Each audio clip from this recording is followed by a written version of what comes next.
그리고 전 시간에 이 남한산성 갔을 때 그때 미국 문화의 저열함에 대해서 얘기했는데 너무 그때 그냥 즉흥적으로 얘기한 거라 너무 짧게 간단하게 얘기한 것 같아서 좀 더 자세히 좀 얘기해 볼게요.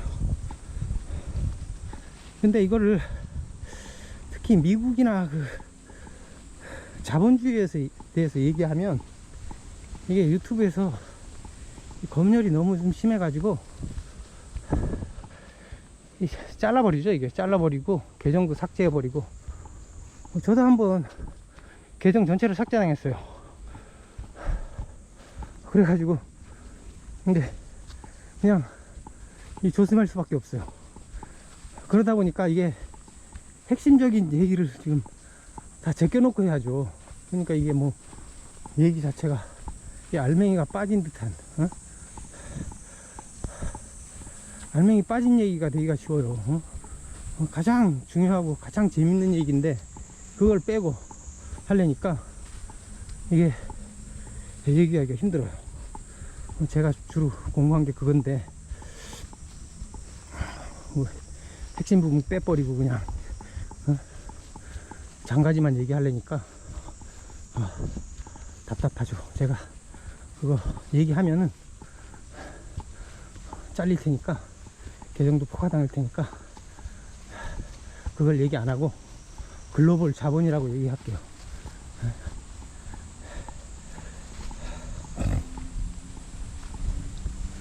그리고 역사 문제도 마찬가지죠. 이게 역사 문제요.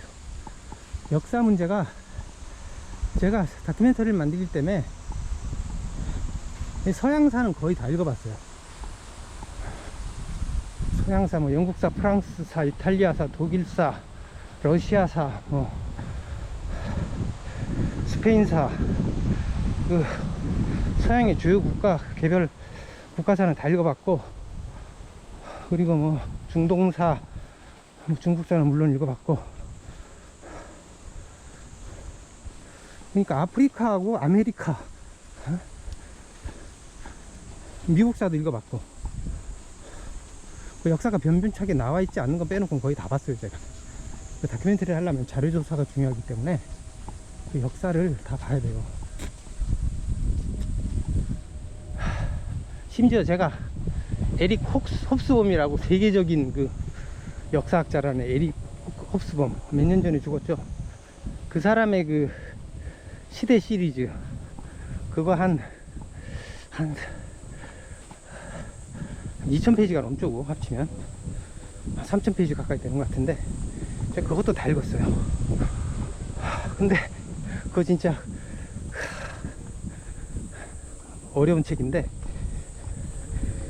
근데 내용은 읽기는 어려운데 알맹이가 하나도 없어요. 그 책에 있는, 그 책에서 내가 건진 거라고는, 그거를 몇 년에 걸쳐 읽었는데 건진 거라고 맨 앞에 나온 거, 그 산업혁명과 프랑스 혁명이 이중혁명이라는 거, 그 이중혁명 개념 하나만 배우고 나머지는 다 쓰레기예요. 나머지는 그냥 뭐 어떻게 시대 연대기 정도, 뭐 몇 년에 무슨 사건이 일어났다, 그런 식으로 정리한 정도예요. 이거는 역사책이 아니고 쓰레기. 그런 놈을 진짜 뭐 무슨 세계적인 역사학자라고 이렇게 추켜 세우는 것도 진짜 완전히 이건 프로파간다죠. 아무런 의미 없는 그런 거를 내세워 가지고 역사를 왜곡하는 거죠. 이런 책, 그래서 그런 거 괜히 그런 프로파간다에 넘어가 가지고 이상한 책 읽지 마시고. 그러니까 제가 서양사를 거의 다 공부했는데 그 제대로 쓰인 게 하나도 없어요. 지금 생각해보니까, 지금 제가 나중에 공부해보니까 전부 다 엉터리. 핵심 문제가 다 빠졌어요.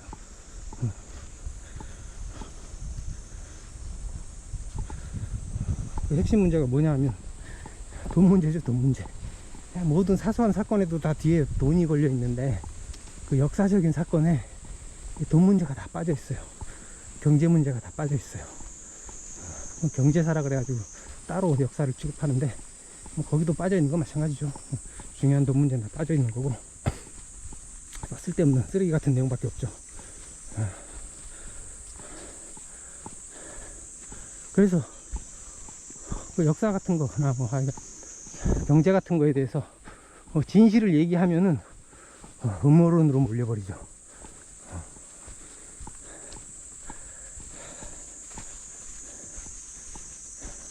그래서 요즘에 그 대조선이라는 거 얘기하는 사람들이 많은데,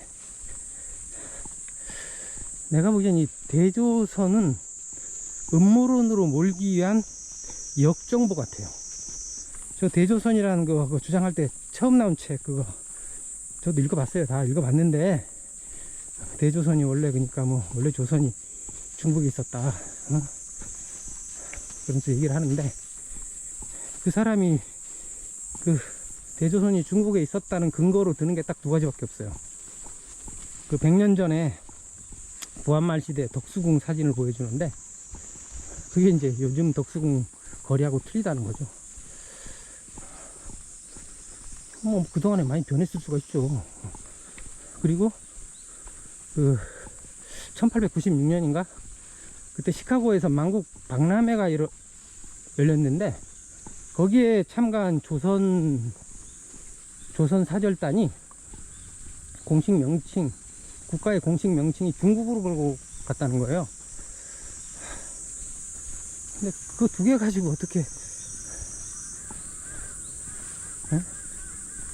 조선이 중국에 있었다고 얘기할 수 있는 건지. 그리고 우리나라 지명이 중국하고 비슷하다고. 아니 옛날에 그 소중화를 자체해가지고 그 중국 따라하기 여념이 없었던 사람들인데, 그 뭐 이름 따라하는 건 당연한 거죠. 그게 뭐 중국 땅에 조선이 있다는 증거가 못 되죠. 그냥 하나의 황당한 주장이죠. 황당한 주장. 그리고 결정적으로 문제가 되는 게, 그 저자가 그 표지에 한자를 썼는데 그 한자의 기본적인 문법도 모르더라고요. 어조사가 그 명사 앞에 나와야 되는데 뒤에다 놓고,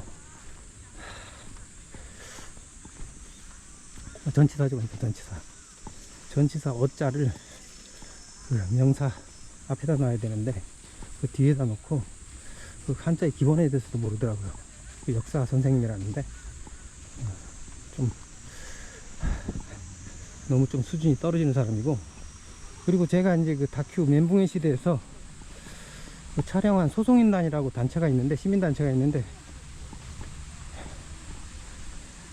그 단체 그 1층이 그 대조선을 편 출판사예요. 그 펴낸 사람이 그 사기를 치고 도망갔어요.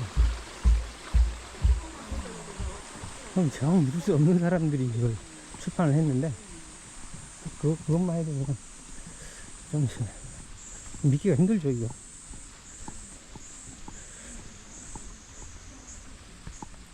그래서 안 그래도 이게 진실이 그냥 음모론으로 몰리는데, 이게 더 황당한 얘기를 퍼뜨리면서 이게 진실을 음모론으로 막 몰아버리는, 이게 수단이 되는 거죠. 이게 이런 걸 역정보라 그러죠. 이게 진실을 숨기는 것도 조심해야 되지만, 이런 역정보도 조심해야 돼요.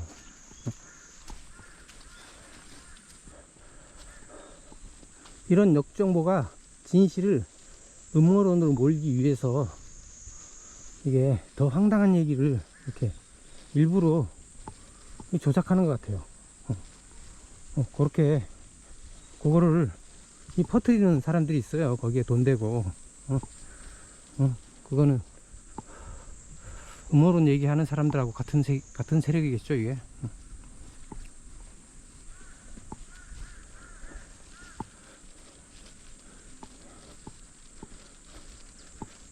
그래서 미국이 옛날에는 이제 캘리포니안 드림이라 그래가지고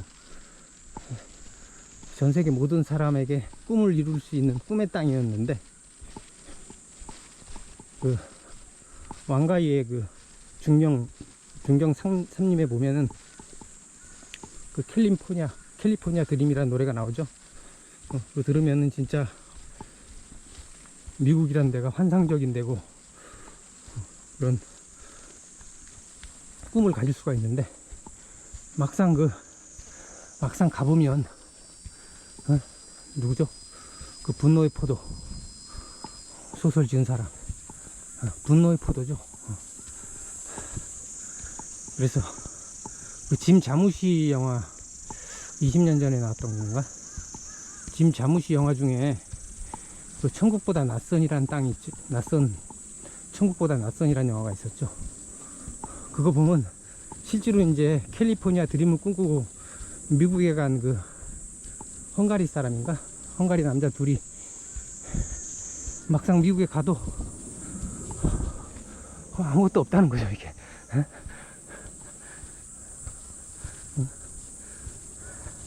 완전히 썰렁하는 썰렁 지옥이지 천국이 아니라 썰렁 지옥이라는 얘기죠, 이게.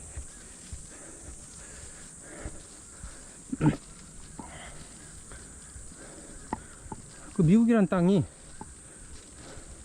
이 부자들한테는 이게 천국이죠. 근데 이 가난한 사람들한테는 이게 지옥이 되는 그런 데 같아요. 그러니까 미국이라는 나라가 땅도 넓고 모든 게 풍족한데, 그 풍요함을 즐길 수 있는 사람은 돈 있는 사람이지, 이 돈 없는 사람한테는 그런 풍요함이 도리어 그림의 떡이 되는, 차라리 없느니 못하는 그런 게 될 수 있는 거죠. 그래서 이거는 뭐 차라리 천국이 아니라 지옥이 되는, 옛날에 그런 농담이 있었죠. 그 일본에서 그랬나? 크리스마스 난민이라고. 옛날에 이제 크리스마스가 되면은 전부 다 이제 사람들이 축제 분위기였죠. 그래서 일본 같은 데서도 이제 크리스마스 전날에 이렇게 호텔을 잡아 놓는데, 호텔방을 미리. 근데 그 애인이 없는 사람한테는 이게 어디 갈 데도 없는 거죠. 이게 호텔 잡을 필요도 없고, 어디 이제 조용히 처박혀 있어야 되는 거죠. 그래서 크리스마스 난민이라고. 교회에서는 그게 가장 기쁜 날이고 축제지만은, 이게 다른 사람들한테는, 기독교하고 관련이 없거나 애인 없는 사람한테는 이게 이보다 더 고통스러운 날이 없는 거죠. 그런 거죠, 이게. 한국도 비슷해요. 한국도 이 잘 사는 사람들한테는 이게 한국이 굉장히 살기 좋은 나라래요.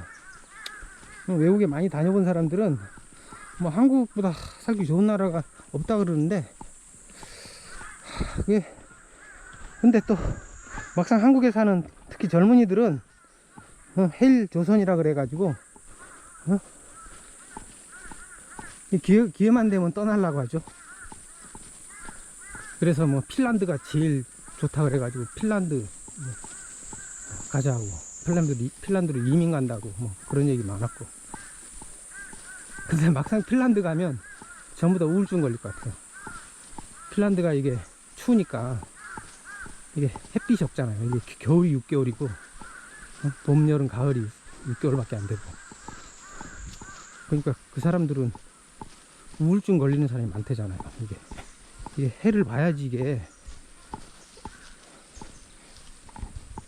우울증이 안 걸릴 수 있는데, 해를 못 보면 우울증이 걸린대요. 막상 핀란드에 가보면 다시 한국으로 돌아올 거예요, 아마.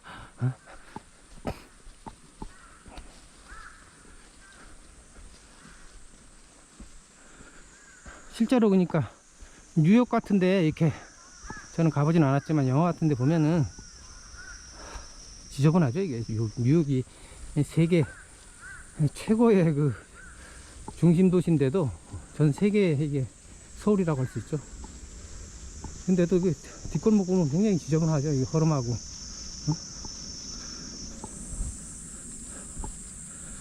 그리고 밤에 돌아다니다가는 총 맞기 딱 쉽다 그러죠. 밤에는 무범지역이 되고, 이게 뭐 이게 아메리칸 드림에 이게 어울리지가 않죠, 실제로는 현실이. 그리고 요새 그 또 학교에서 총격 사건 수시로 벌어지고, 그것도 왜 총격 사건이 학교에서만 벌어지는지 이게 이해가 안 돼요. 이게 그 인종차별 때문에 벌어지는 것 같은데, 이게 벌어져도 너무 자주 벌어지죠. 이게 뭐 거의 매년 벌어지는 것 같은데, 그래서 이게 진짜 이게 자연적으로 발생하는 건지 의심스러워요. 저는 너무 보니까 이게 아무리 그렇게 인종차별이 심하다 그래도, 뭐 인종차별 심한 나라가 한두 나라예요. 어디 유럽도 마찬가지인데, 유럽은 그렇게 총격 사건이 많이 안 일어나는데 도리어 폭탄 사건이 좀 가끔 일어나긴 하지만, 왜 미국에서만 그렇게 총격 사건이 거의 매년 일어나다시피 하는지 좀 이해가 안 가요. 이런 면들을 살펴봤을 때 미국이라는 나라가 현실적으로 아메리칸 드림이 아니죠.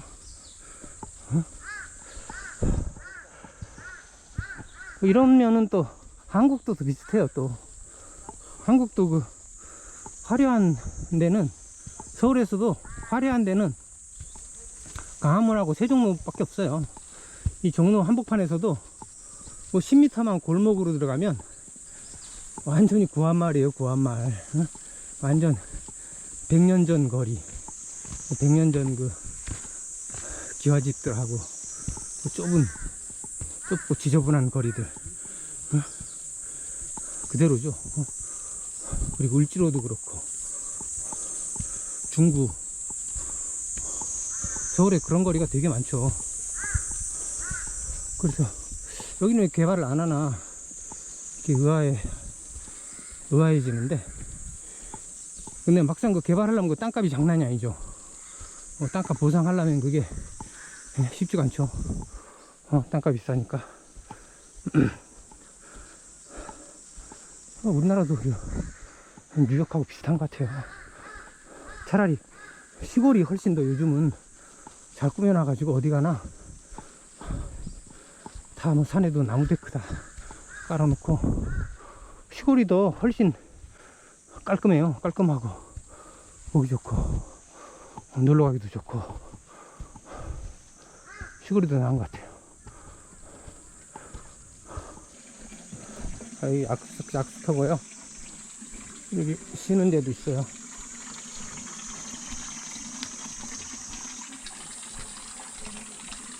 이렇게 미국이 뉴욕 같은 데도 가보면 이 아메리칸 드림과 전혀 안 어울리게 이렇게 지저분해요.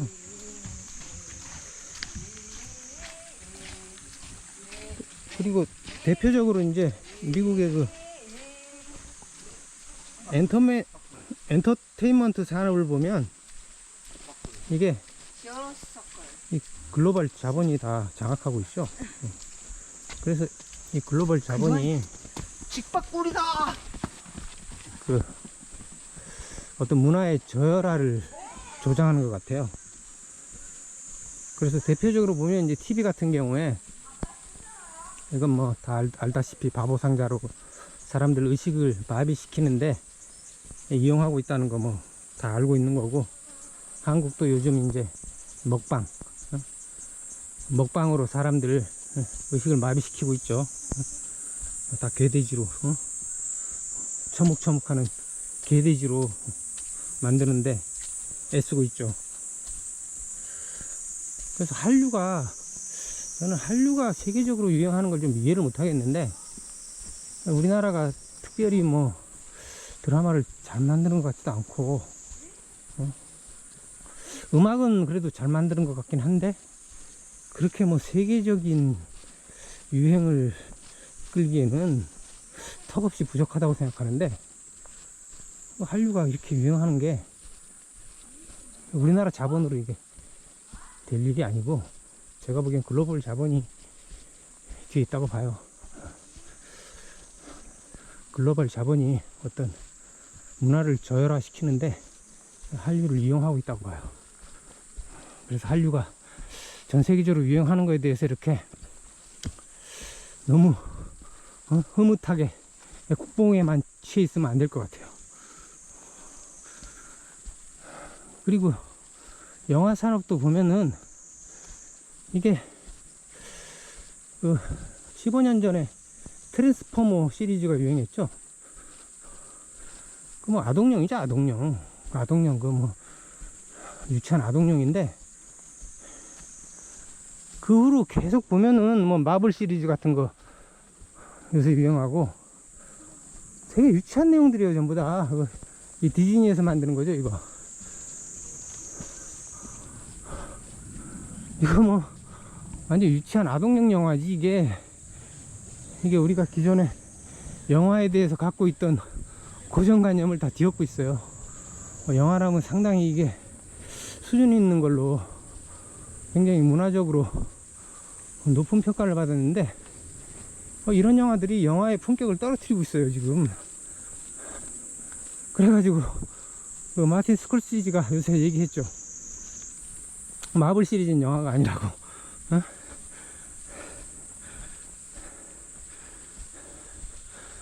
그래서 이게 영화라는 게 안 그래도 이게 자본주의의 프로파간다로서 이게 딱 이용해 먹기 좋은 분야인데, 이게 점점 더 이게 수준을 갈수록 떨어뜨리고 있어요.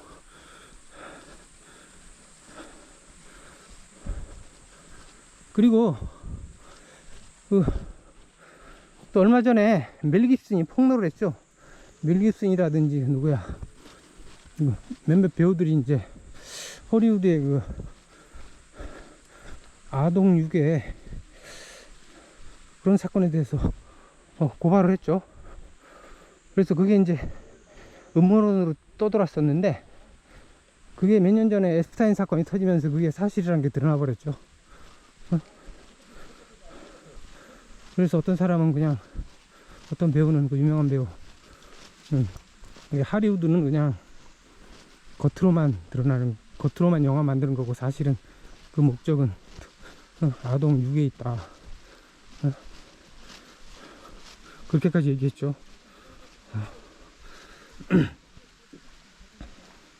이게 이제 아동 유괴나 성매매 문제가 음모론으로 음모론으로 떠돌았는데, 그게 오래전에 이제 그 FBI LA 국장이던 사람이 그 테드 군더슨이라는 사람이 있었는데, 이 사람이 증언을 했죠. FBI 고위직이 이렇게 얘기한 거니까 이건 이게 음모론으로 치부할 수 없는 거죠. 근데 그동안 음모론으로 치부됐었는데, 이게 앱스타인 사건이 터지면서 이게 실화가 돼버렸죠. 사건, 이게 사실이 돼버렸죠, 이게. 그래서 여기 개울 물소리, 물이 깨끗해요. 여기가 청계산인데,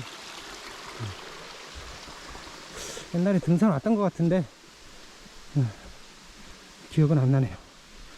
그땐 아무 생각 없이 따라다니던 때라. 자기가 직접 이렇게 안내를 해야지 알 수 있지, 따라다녀 가지고 모르는 것 같아요. 와본 기억이 있는 것 같아요.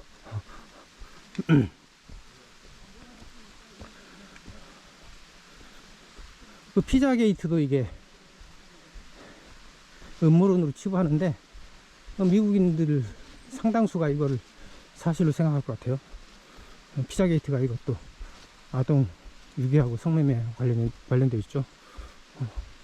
우리나라도 엠번방 사건 터졌듯이, 이게 미국만 해당하는 얘기가 아니라 이게 전 세계적으로 이게 문제가 되는 거죠. 이게 전 세계적인 실화죠, 실화. 이거를 음모론으로 하면 안 되죠. 이게 우리나라에서도 실제로 터진 사건인데,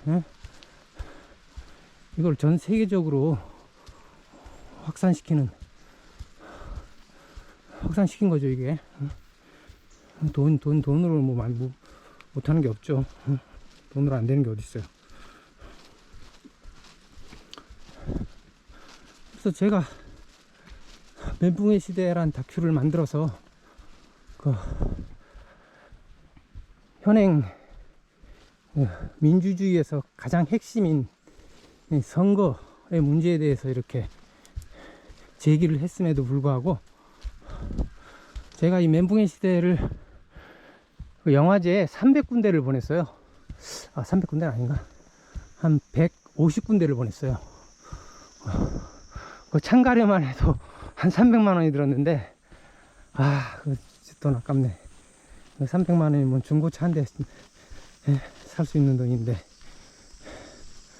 한 150군데를 보냈는데, 그 선정된 데는 딱 4군데요, 4군데. 그것도 뭐 큰 데도 아니고.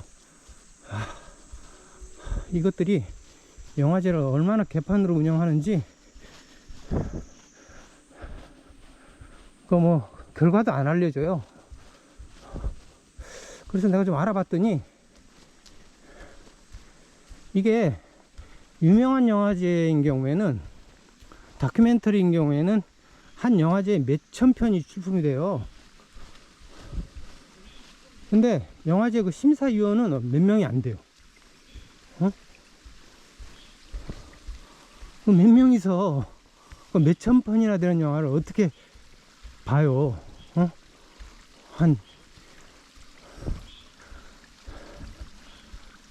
장편인 경우 뭐 다 보지 않더라도 뭐 앞부분만 보더라도 그게 물리적으로 불가능하죠. 얘네들이 또 뭐 영화제 열리는 기간에만 위촉되는 심사위원이라 가지고 이게 뭐 고정된 보수가 있는 것도 아니고, 보수도 그렇게 넉넉치 않을 거고, 임시직인데 이 사람들이 그 엄청난 수의 그 영화를 제대로 보고서나 심사하겠어요? 그러니까 이게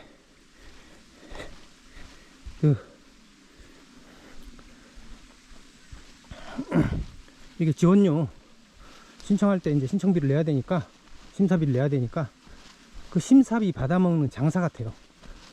이게 막 몇천 편씩 출품이 되니까, 큰 영화제에서는. 그게 뭐 돈 많이 내는 영화제는 한 10만원 내야 되거든요, 심사비가.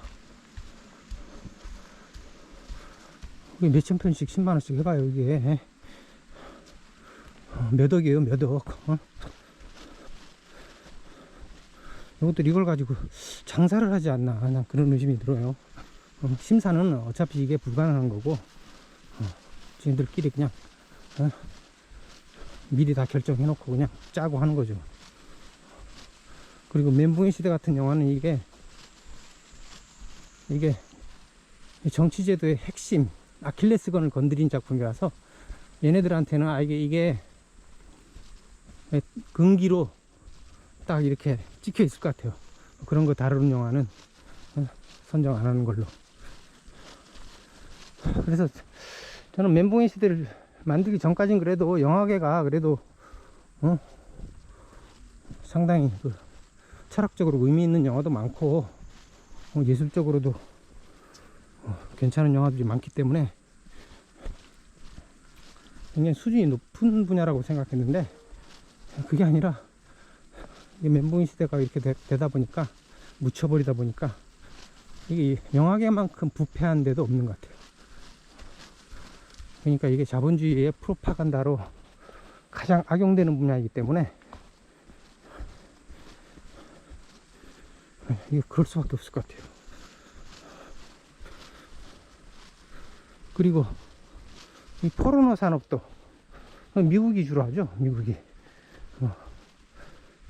미국에서 먼저 시작된 거죠. 이것도 포르노 산업도 이제 의도적으로 하는 것 같고요.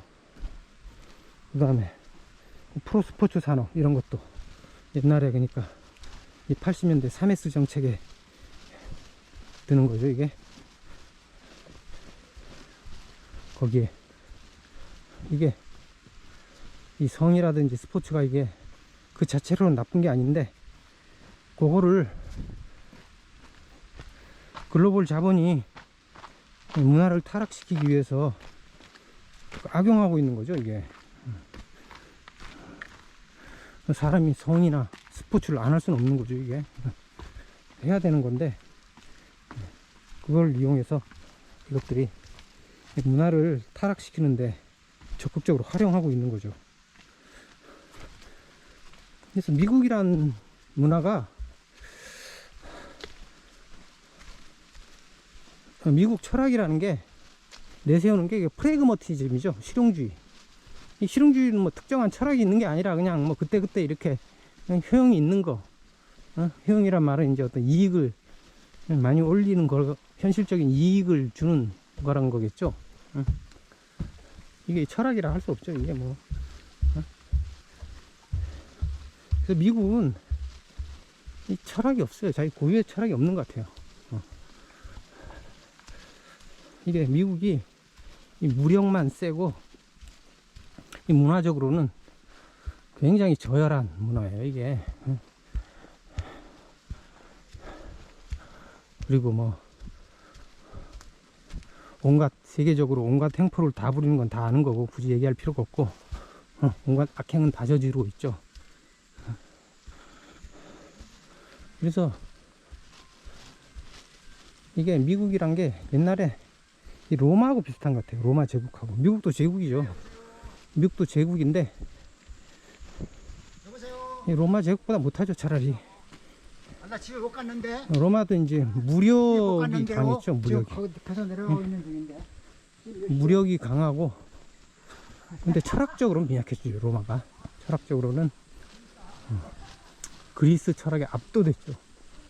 그리스 문화 자체에 압도가 됐죠. 무력으로 그리스를 정복하긴 했는데, 그 문화에서는 그리스 문화를 그대로 따라갔죠. 그 로마 철학이라고 해봤자 뭐 스토아 철학이랑 신플라톤주의인데, 그 뭐 그리스 철학에서 그대로 뭐 그걸 계승해가지고 계승한 거지, 뭐 이렇게 독창적인 게 없죠. 그래서 로마가 미국처럼 무력만 셌지, 이게 그 외의 점에서는 별로 볼 게 없죠. 건축도 뭐 콜로세움이라든지 뭐 극장이라든지 이런 건축물이 아직도 많이 남아 있는데, 그것도 다 뭐 그리스 흉내 낸 거죠. 그리스 시대 때 이미 극장이 있었으니까.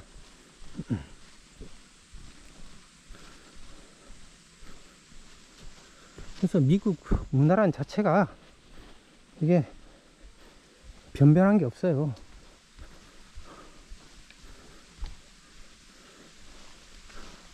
도리어 그러니까 이미